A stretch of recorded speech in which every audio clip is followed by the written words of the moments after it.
Welcome, true believers and newcomers alike. This is the Gauntlet episode, what we got, 4 or 5? Let's see.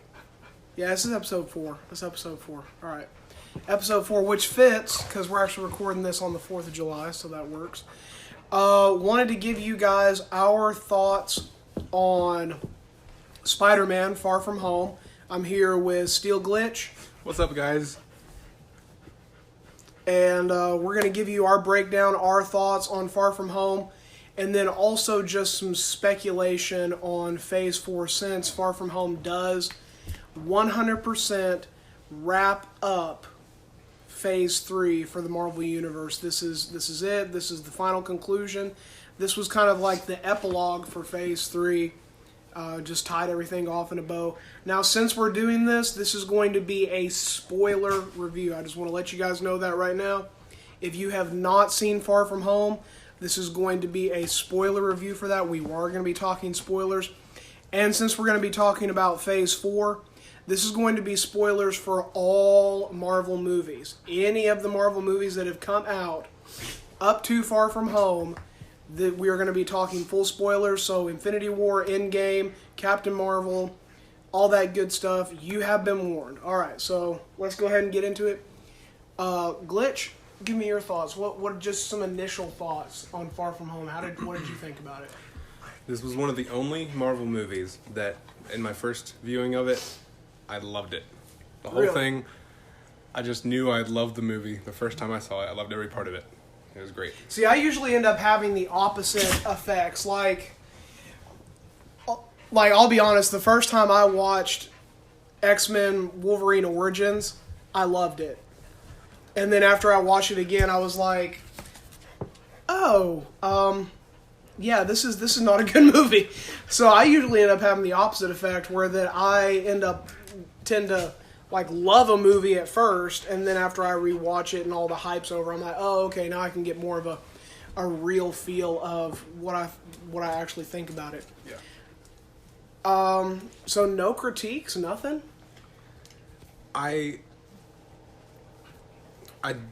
can't think of anything really So in the main part of the movie. So what were the highlight, give me, in your opinion, what was the best moment of Far From Home? I know that's a tough thing, because there's some great moments in this movie. Really, the best moment was when Happy is watching Peter making his suit, and he puts on the little gauntlet and looks up at Happy, and Happy's just like, yep, he's just like Tony. It's just reminiscent. I mean, that whole scene between Happy and Peter, that whole scene right there is just, it's really good.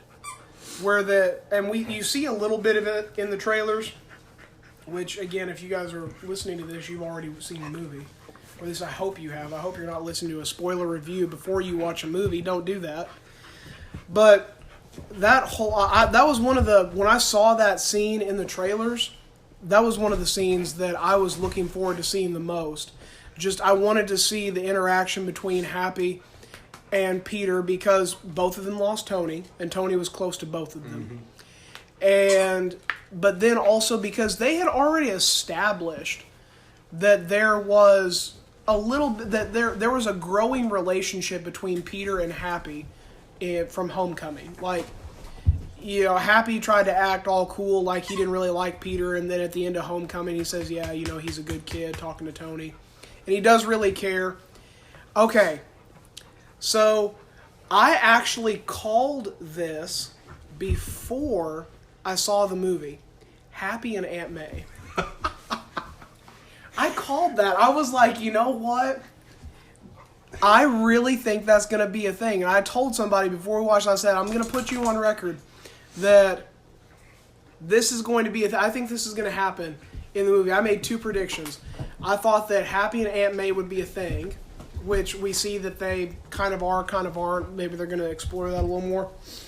And I thought Tom Hardy or Venom would make an appearance, which we find out, no, he doesn't actually do that. But we did get a pretty cool little cameo for that post-credit scene. So yeah. I think that was one of the things that I was anticipating the most it wasn't the thing I was anticipating the very most. The thing I was anticipating the most from this movie was Mysterio. Mm-hmm. And I don't think I left very satisfied with Mysterio. Yes. It was well done. Jake Gyllenhaal is perfect. He was. Amazing. The only thing I hate about it, and this is a minor gripe for me. I did have some problems with the movie. One of the things that I did not like about Far From Home is that Mysterio dies at the end. I did not like that because Mysterio has been such a staple of the. He has been such a staple of the Sinister Six. I really wanted to see Mysterio in the Sinister Six, especially after seeing him in this movie. I wanted to see his character. I was even thinking that, like, when we were seeing that Mysterio fight sequence, the first one that he does with Spider-Man, I was like, how cool. I was thinking while I was watching this will be amazing to see when it's the Sinister Six. And instead of, like, punching a wall or getting hit by a train, he gets hit by, like, Rhino or, Scorpion or something like that pops out. So it is kind of sad, although we did see that one little scene where the guy that was running, like, all the behind-the-scenes stuff, he took the USB port, he took the USB card and ran off with it. So He's out there, and the Tinkerer is still out there. So we got some brainy guys that are still in this universe. But I was sad to see that he died. I didn't like that. But maybe we'll get a new Mysterio. I don't know. Okay, so You're not huge on the comics. No, I'm not. I never read them. There were a couple of nods, a couple of Easter eggs that I caught the first time going through. First of all, did you notice they mentioned that this was Earth 616? Yes. Now, you did catch that reference, right? Yes, I did. Okay, so you know that one. Like, you know what that means? No, I don't. Okay, so Earth 616, the 616 continuity is the main continuity of the universes, and then you split off into other ones, and then you get, like, the Ultimate Universe, and you get all these different ones, the Marvel Zombies and different stuff like that. But everything 616 is like the main one that everything else splits off of. So it was cool to see them mention that, even though we find out that Mysterio was trolling everybody, and there really isn't, at least as far as we know, there isn't a multiverse. Like, that was just them trolling us. So, which I also thought was kind of funny, that whenever that he's giving his little speech, that he says how stupid of an idea it was, and we all as an audience bought into it. Like, it felt like a little bit of a fourth wall break to me. A bit, yeah. That scene I found kind of strange. It was a little strangely put together, that scene where he's giving his little spiel. You know what it felt like to me? It felt like an old murder mystery movie where that, at the end, got everybody together. They're showing how everything was put together. Yeah, and the detective is... so I liked it. Yes, I liked it too, and especially when you describe it as like a fourth wall break type of thing. With that one moment of saying, how ridiculous is this? And they bought it, and I'm like, dude, you just casted some shade at us. Like, what's this? Because so many people bought... I mean, I even made... whenever I made my breakdown of Trailer 2, I talked about that, and I was like, man, this would be exciting if a multiverse, if they actually do go for it and they introduce a multiverse. Although if you do that, I mean, now looking at it, it really wouldn't make sense, because if that happens, then that means that Captain America messed up somewhere along the line. Because he was supposed to put all the stones back in their proper places, and if he didn't, then there would be tangents that would break off. So, right. I mean, unless they do a multiverse another way. But I said that a multiverse would be a really cool way to do some stuff. Like, a multiverse would give you so many different opportunities. If you wanted to bring back Tony Stark, if you wanted to bring back Robert Downey Jr. or Chris Evans, you could do it, having a multiverse. Because it could just be Captain America, but, like, from a different world. Right. Like Iron Man, but from a different world. So, I mean, they didn't 100% like kill it, but at least for right now, there's not a multiverse. Right. Which I think also kind of also lessens the possibility of Tom Hardy's Venom coming in. Although I don't know if you heard it, but Kevin Feige was asked about what the possibilities would be of Venom coming in, and he said, yes, it's up to Sony. Yeah, he did say it was up to Sony, and he did say that it seemed like a logical thing to have happen. So, I mean, it makes sense. It makes sense to me. I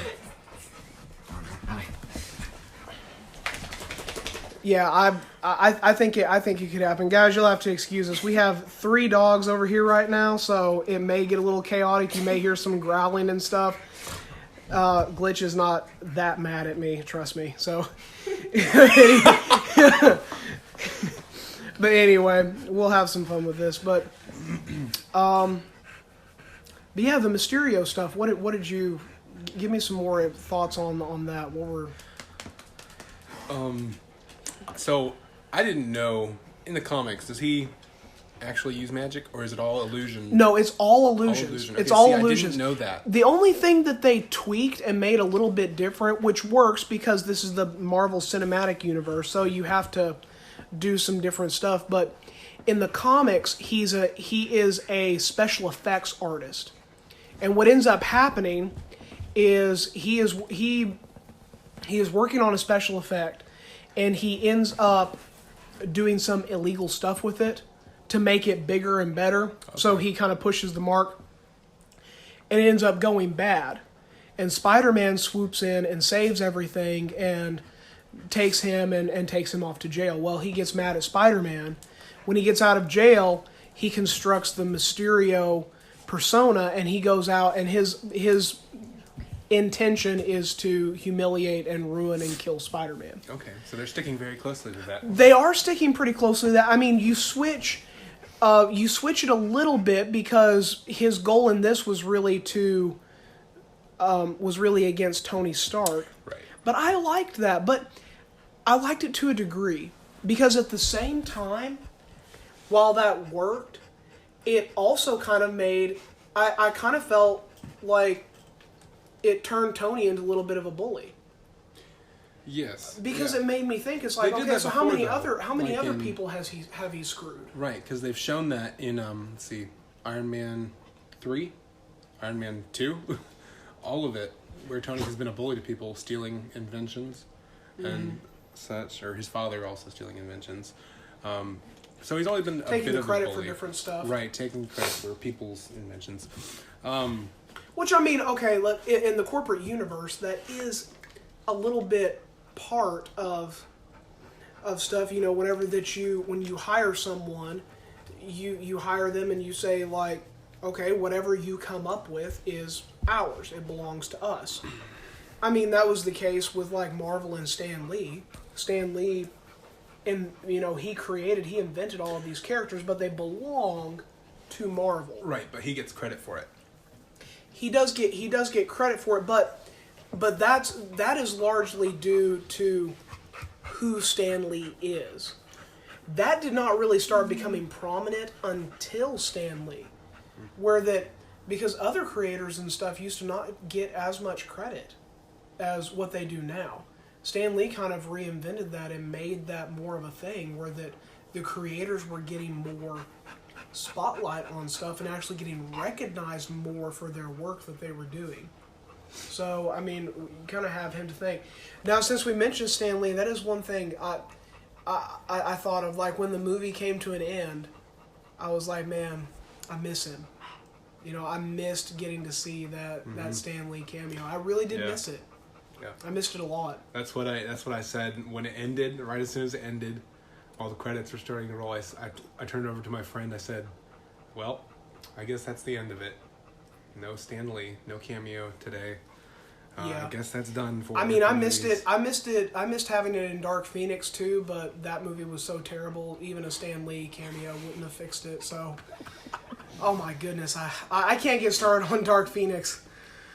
Oh, that movie was so You bad. already had your go on that one, didn't you? I did have my go on it, but I could probably go for a lot longer. They literally killed somebody, and then in the next scene brought them back. That's all I'm gonna say. Like, I was like, wow, they killed him, and then he's right back there, and he's sitting there just fine. I'm like, what the heck? What are y'all doing? And then and you're not going to mention any of the characters' names except for Storm one time, but whatever, we're past it. Dark Phoenix. But back Dark to Phoenix, Far From Home. Far From Home. Back We got to far off From Home. topic. Yeah. But about Mysterio, I loved the character. I really loved the friendship between Peter and Quentin in the first half of the movie. I would have liked it. I liked it. I would have liked to have seen just a tiny bit more, because whenever that he trusts him with Edith, which I loved, that even dead, I'm the hero. That was awesome. That little thing. That was great. But him giving Edith over to him seemed a little fast. It did seem just a little bit. Mm-hmm. Just a little bit. I do think that the movie was the right length, though. Mm-hmm. I don't think it was too long. I don't think it was too short. I mean, if they want to, I'll always take more. If you want to give me a longer movie, I'm totally fine with that. But I think it was good. I would have liked to have seen maybe like one more scene with them, which I feel like there was one in the trailer that kind of got cut out, and we just didn't end up getting it. So, I mean, I would have liked to have seen that, but overall, I was happy with it. I really did like it. Going back to the Edith thing, I did not like that. I did not really care for that scene on the bus. At least I didn't like. Yeah, I didn't like the way that it ended. It just seemed it seemed a little bit too corny, just for me. Like the whole thing. Like, because I kept on thinking, like, just push the button and say, Edith, call off the strike. But it had to go really over the top to where that you almost wreck the bus, to where you knock out Flash Thompson, and then you have to do this big, grandiose jump out and just do this stupid little flip, like, ka-chow! I'm like, they put that, it seemed gratuitous to me. It just seemed a little bit too over the top. Okay. I know I'm nitpicking. You guys are probably thinking that I hated Far From Home now. I really didn't. I really enjoyed the movie.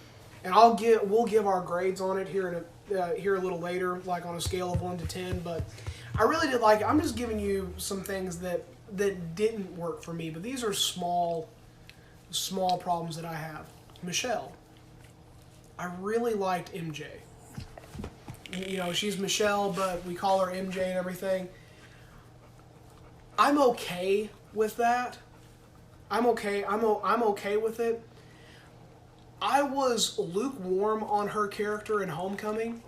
I really liked her in Far From Home. They didn't give her much. I don't feel like they gave her much development in Homecoming. Well, because she was just kind of there. Like, yeah. It was kind of like a stalker. Like, you just turn around and she's there. Which she says was what she was doing. She says that's what she was doing in Far From Home. Right, a little bit. Slightly. They definitely... I don't know how, but it's been built up to having something between Peter and MJ. It did, and that is the one thing that I will say that worked as far as her with Homecoming, is you could tell even in Homecoming that she liked Peter. You could tell. Yeah. And then it really came off. I liked their chemistry together and how they were able to be awkward. And it fit and it worked and it seemed very genuine and it seemed earned. I liked it. Ned and Betty.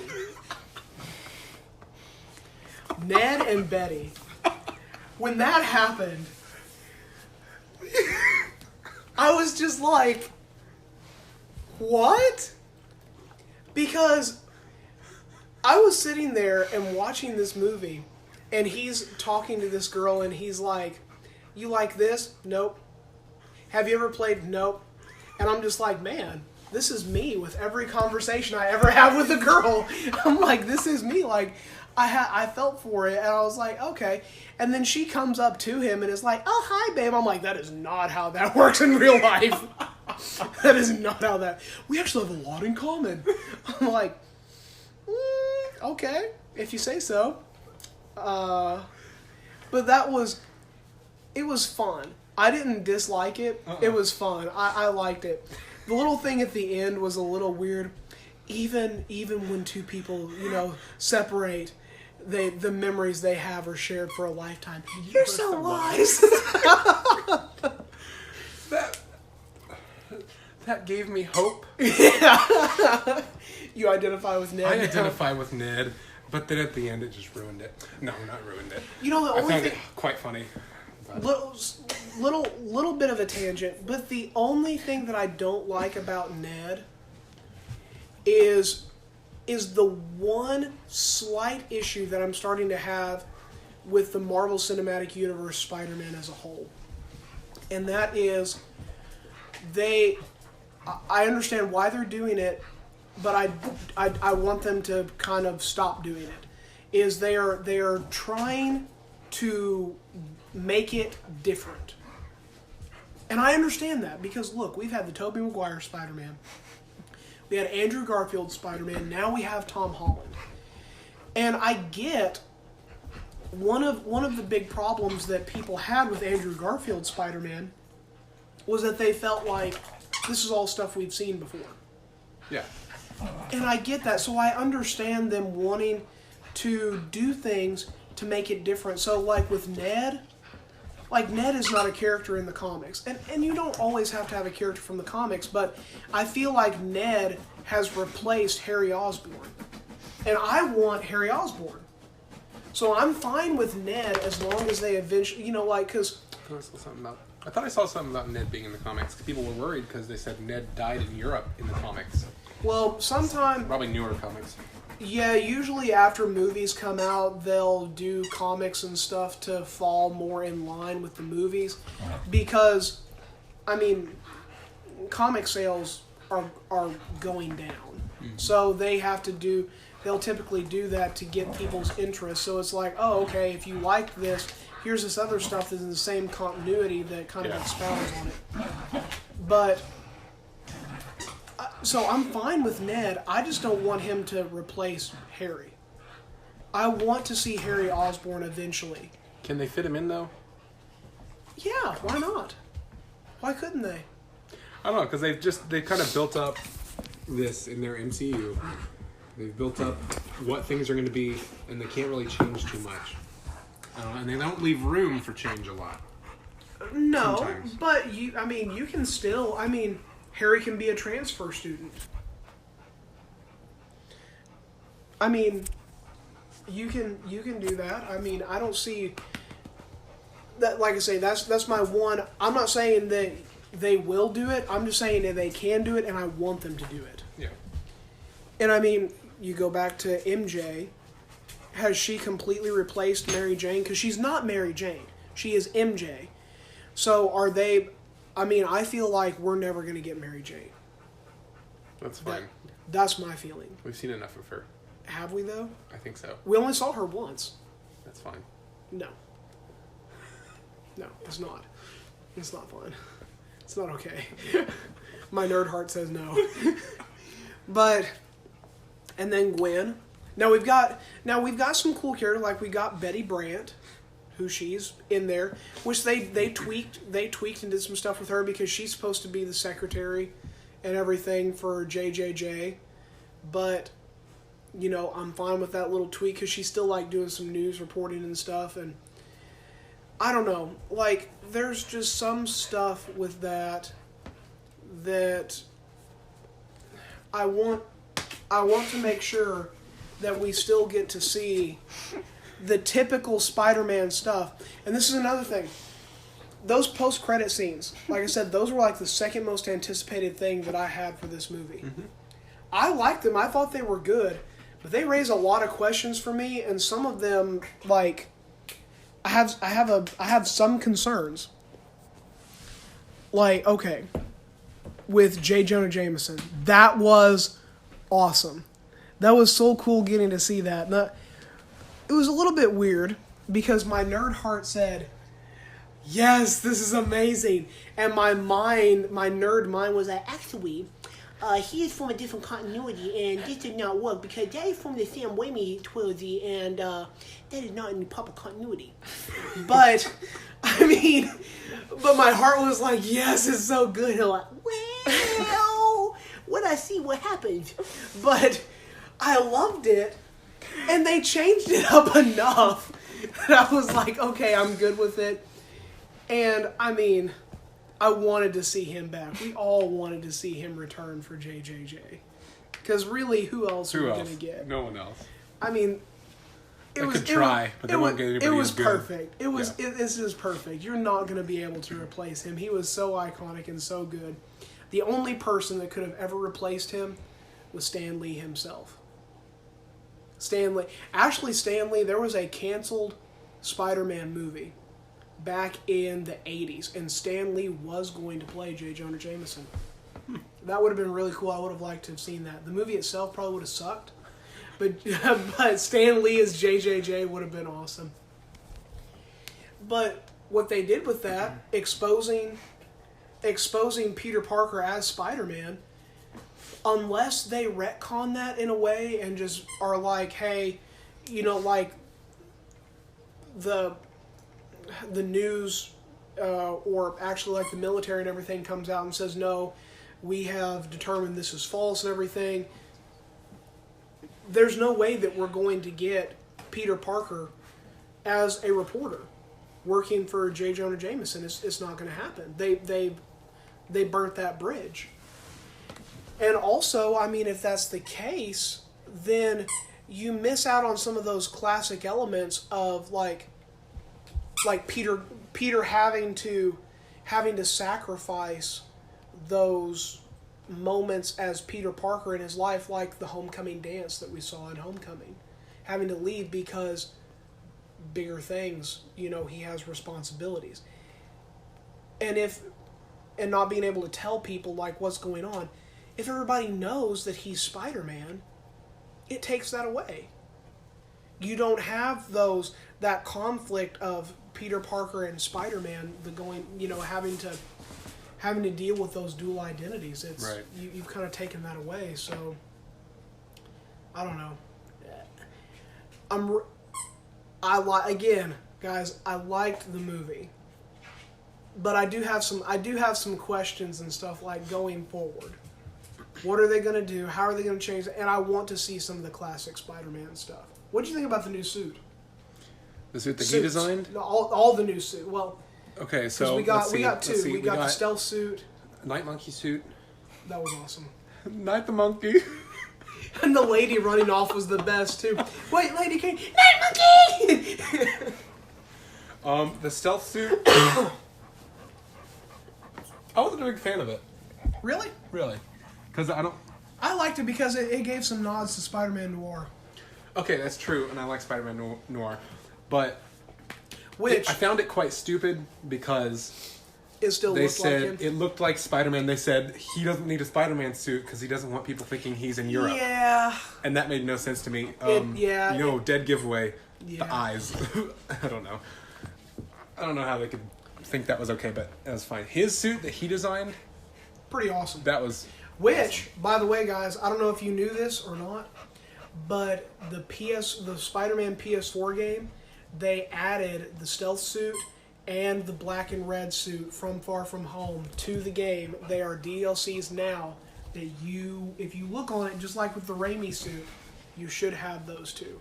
And we should be doing some gameplay for those just to show those off. Did you know that? No. I have to go play Spider-Man tonight. Yeah, that's something that I had heard. Like they added those DLCs for Far From Home specifically. That's awesome. All right, cool. Oh, another thing. I loved that we saw his original suit again.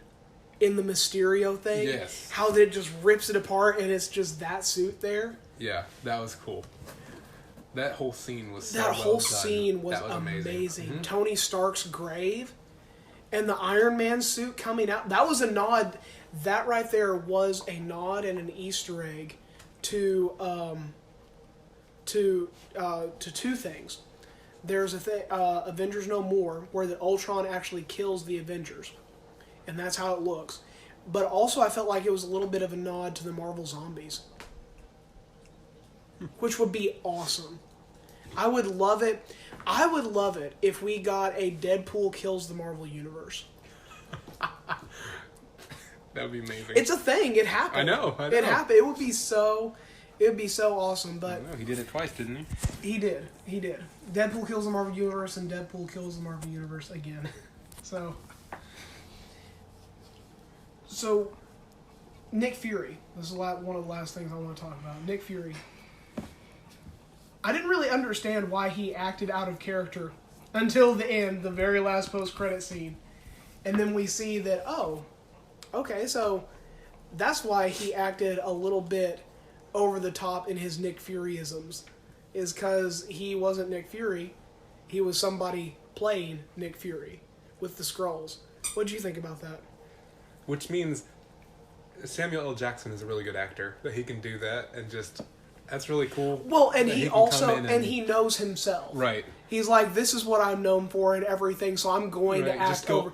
above and beyond what it usually is. I'm going to go over. It's just awesome acting for him to do that, even when it's just small parts that you just like seem a little off. And he just can change that. Yeah, just little things where it's like, I felt like he may have overdone it just a little bit. And you find out it's on purpose. It was 100% on purpose. And I was okay with that scene. And then it showed the real Fury just sitting there in front of a beach. Hologram. A beach hologram. Yes. And I don't understand. Yeah, and that's the thing. I don't understand the point of it. What are they doing with that? That's the thing with the post-credit scenes. Both of them, like, I understand why people were saying these are so amazing. You have to see these post-credit scenes. Yes. But they raise so many questions. I'm like... Okay, what are y'all doing? Like, JJJ, you brought him back. Awesome. I'm glad y'all finally introduced him. That was one of the things I was afraid of. I was afraid, man, we're never going to get J. Jonah Jameson. When he was swinging through the city, I desperately wanted to see. I was like, please, show us the Daily Bugle. Like, just a little something. And then, of course, they give us that, which is a little bit different. I'm fine with it because he's like a internet reporter thing, which kind of fits with the times. Like, that's kind of how I feel he would be. He would be one of those, like, you know, junkie reporter, like, just report every little thing, like aliens sighted in Nevada. You know, he would be the one reporting that. It's like in the Spider-Man PS4 game, how he uses his podcast. Yes, he's got his little podcast thing, and that works. So, you know, I like that. And then with the Skrulls, if y'all watched my Captain Marvel review, you know... I was not the biggest fan of that movie. It's not a bad movie. It is a meh movie. To me, it's just kind of meh. And I'll be honest, part of that is because like I like the Captain Marvel character, but she is a little bit meh to me. Just in general. I was not 100% thrilled for like I wanted to see a Captain Marvel movie. I was excited for it. And I had a lot of anticipation going into it. Not as much as I would like an Avengers movie or a Spider-Man movie. But I was hyped for it. About the same level as I did with an Ant-Man movie. Because Ant-Man's about that same level. Ant-Man's kind of a meh to me too. He's, you know, he's there, he's cool, he's alright. But it's not like, oh my goodness, I love Ant-Man, yes! Same thing with Captain Marvel. The biggest problem I had with Captain Marvel was the use of the Skrulls. Because one of the things that I really want to see is Secret Invasion. Mm-hmm. And they made the Skrulls a sympathetic character. They're not the villains. They're not the bad guys. Obviously, they're not because Nick Fury's up there chilling with all of them. Mm-hmm. He's just kind of the boss of the Skrulls now. Yep. And I don't know what he's up there doing. I guess he's just going on a space vacation, but you still need to be at the beach, I guess. But obviously, with that post-credit scene, they are letting us know, hey, we're doing something with the Skrulls, which I don't know what else you could do with them except Secret Invasion, unless you're teeing it up to do something cool with the Fantastic Four. But again, they're villains for that. Yeah. So unless they again retcon and change the Skrulls and make them villains, I don't understand how this is going to work.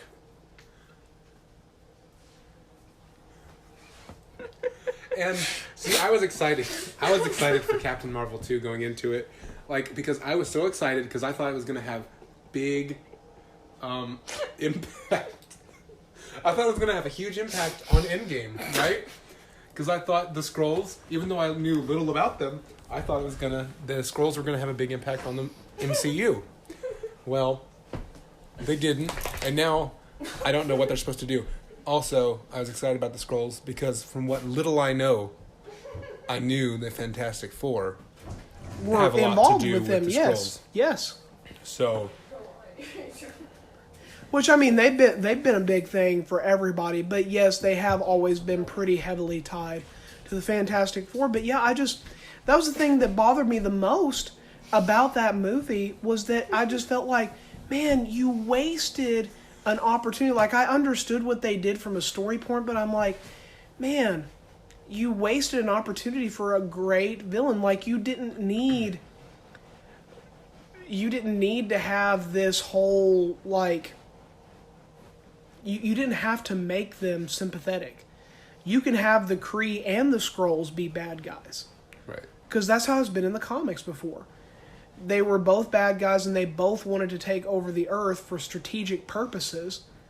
So you fight both of them. And honestly, that might have actually given like a little bit of stakes to Captain Marvel, because that was the other problem, was that she was so OP, which I'm fine with. But if you're going to have a really powerful character, you have to have something really big for them to overcome, which that's a problem that people always end up having with Superman, is the Superman movies are like, and they never feel like they have any stakes, which was the big reason why I love Man of Steel so much. I know you haven't seen it, Nope. which you need to. It's an awesome movie. It's great. I need to lend you that. Like, I might just give that to you before you leave. So I had issues with that. I like that they're going to use the Skrulls some more, that they have some plans, but I really don't see how they're going. I don't see how they're going to. Right. I mean, they could say they were just acting like they were being oppressed.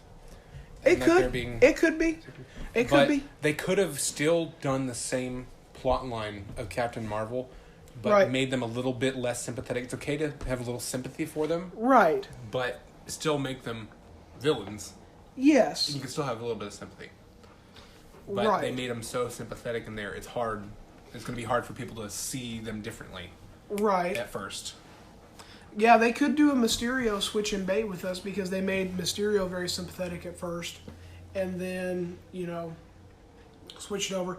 Oh, another Easter egg. You probably did not catch this, but whenever that they were talking about after Mysterio fights the water creature, they were looking up the news and everything, and they said, "Oh, it says here that this person was, in this accident and whatever."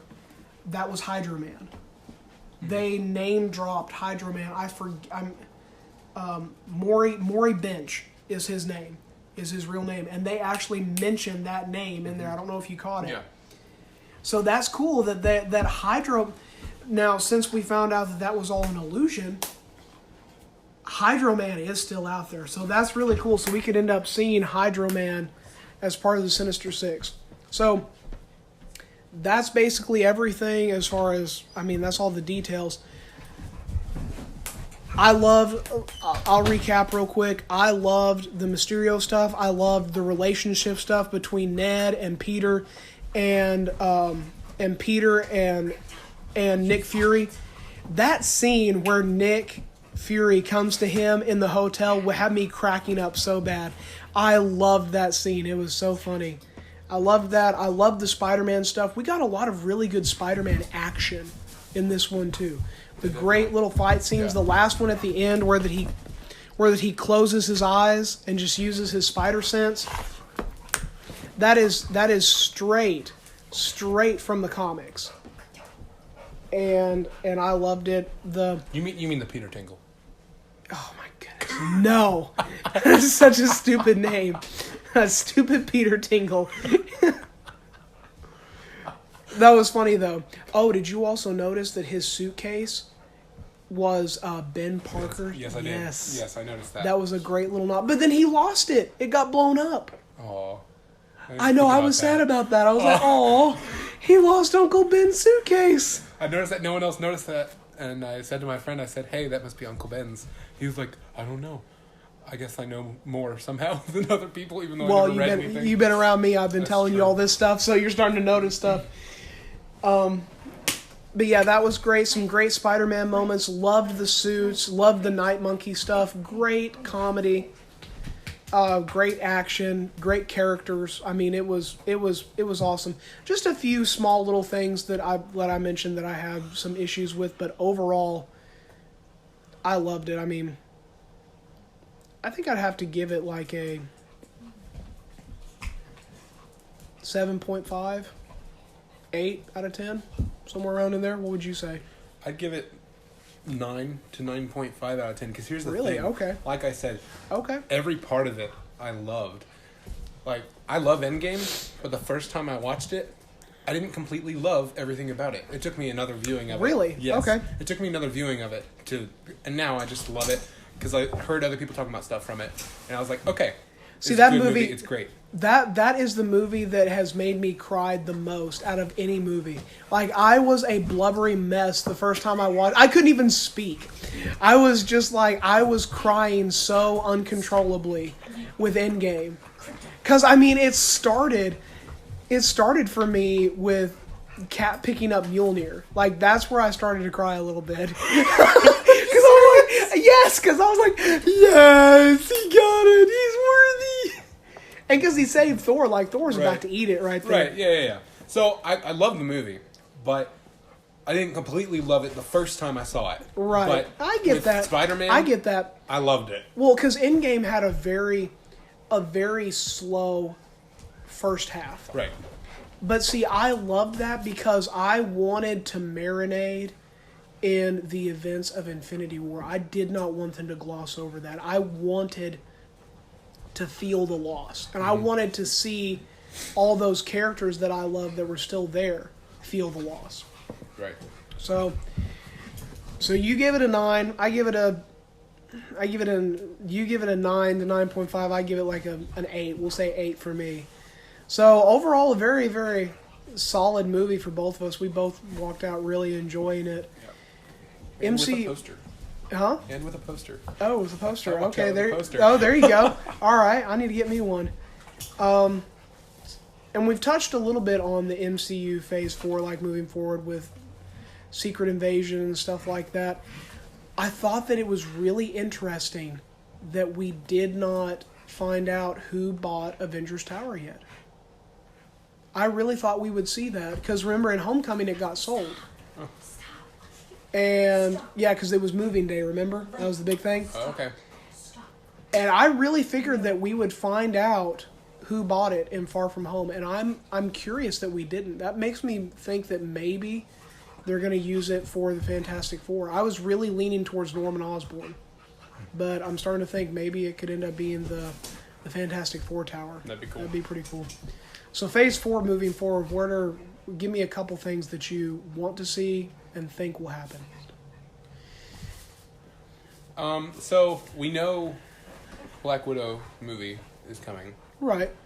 Which, did you see that thing where everybody's thinking that it's Taskmaster? No. In that little... Yes, I put it up on the something. Facebook page. Okay, yeah, I did see that. That's right. I really don't think it is Taskmaster. It'd be cool. Taskmasters are cool. He is really cool. I would love... And he's awesome in the PS4 Spider-Man game. I loved having him in there. I would like to see him, but I just don't know that picture is Taskmaster. Right, yeah, I don't know. But, so that movie's going to come out. I'm sure they'll do a really good job with that one. Oh, I have no doubt. Yeah, it's going to be a good, solid movie. Yeah, it's going to be good. And everybody's going to like it, and they're going to want to see it. I'm curious what time frame that's going to be taking part in. Because they could do some stuff in that, those years, that 5-year gap. Yeah. Or they could do something like around the Winter Soldier time period around in there too. Or they could go completely even before the first Avengers. Yeah. I mean, they could.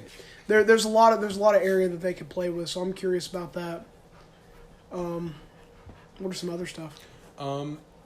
So I've seen a lot about making another Doctor Strange movie. Yeah, Illuminati. that's supposed to go in. Yes, I would love to see some stuff with the Illuminati. That'd be cool. And we've got the characters now to do it. Mm-hmm. Because they've been talking for a long time about doing a Namor movie. And I would like to see Namor.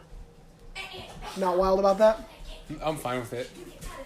Just kind of lukewarm, like, you know, if they do it, you're fine, and if they don't, you're fine. Whenever I hear Namor, I just smile, thinking about the fact that the Aquaman name was available when he was created. And they didn't. Right, but he is a lot. It's just funny to me. He is a lot different. Yes, I know. It's just funny to me. Namor the Submariner. Right. It's a mouthful. Anyway. It's very it. Stan Lee, Steve Ditko-ish. It's very, very much so. But I mean, we've got Mr. Fantastic. We've got Charles Xavier now. We don't have Tony Stark anymore. So you'd have to replace him with somebody. Which maybe is Spider-Man. If you do that, though, I don't want him being a teenager. Then you need to wait until, like, he's in college age. Because I don't see that working. But you've got Doctor Strange. You can use Namor. You can do a lot with that. So that would be cool. I mentioned Secret Invasion. I think that could be a possibility.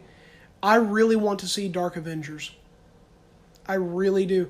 And I think that there's the potential there. Because one of the things with Spider-Man being exposed as Peter Parker and everything, you can start leading into that. And, like, and that was kind of a plot line that was going through Far From Home of people are looking for something to hope and trust in.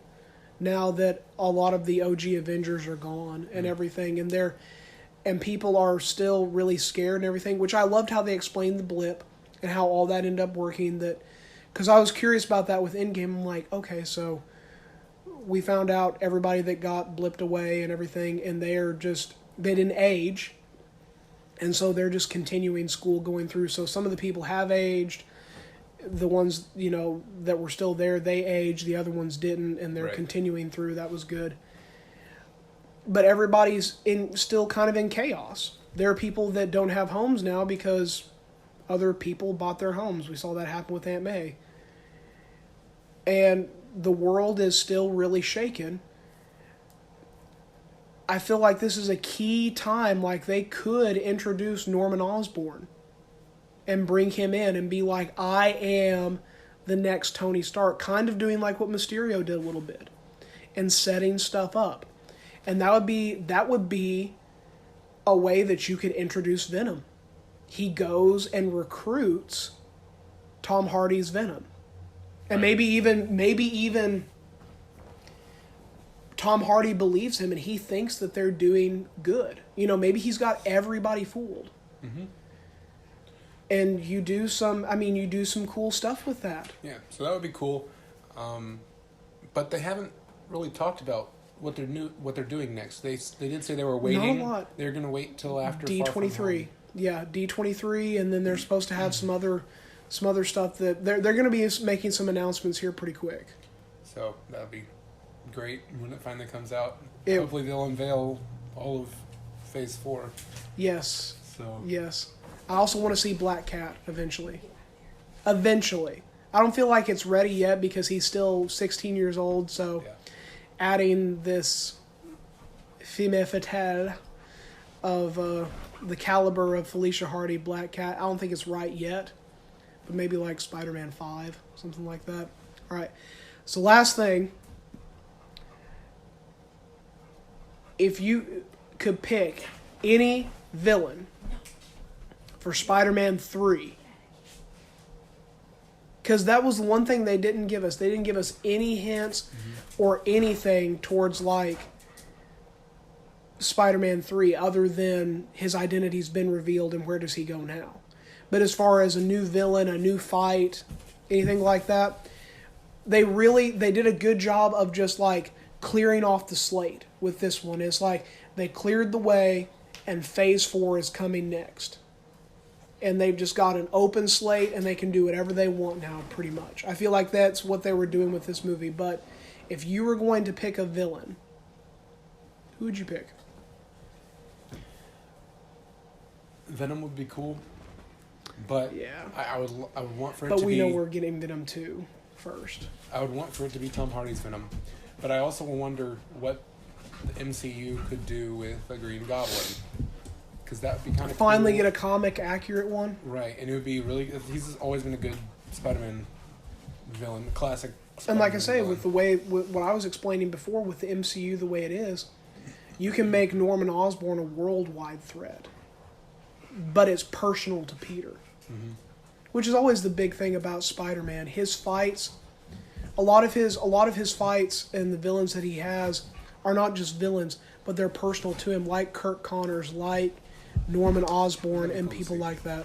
The Lizard, Yeah, that'd again. be cool to see. I loved the Lizard in the first Amazing Spider-Man. I know some people didn't. I really liked it. I thought he was great.